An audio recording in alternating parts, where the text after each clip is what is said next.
Çfarë është besimi?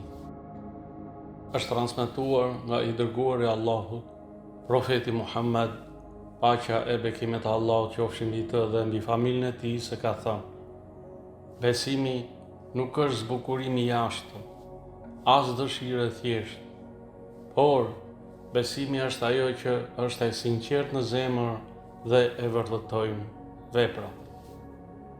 Në këtë hadith, profeti Muhammed na mëson se besimi i vërtet nuk qëndron në fjalë apo në pamje të jashtme, por në sinqeritetin e zemrës dhe në veprat që e vërtetojnë atë.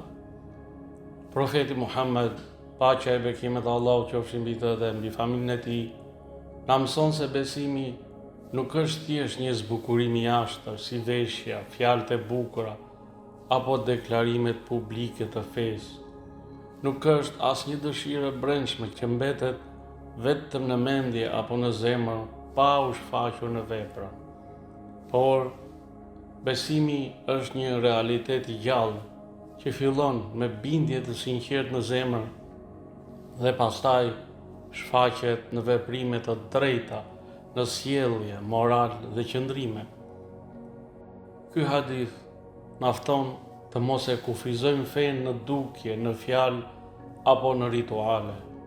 Të punojmë që besimi ynë të jetë i gjallë, i sinqert dhe i dëshmuar përmes veprave të mira, drejtësisë, mëshirës dhe përkushtimit ndaj Allahut dhe ndaj krijesave të Allahut. Pra, besimi i sinqert është ai që shihet në sjellje, dëgjohet në fjalë të mira dhe ndjehet në zemër të pastër.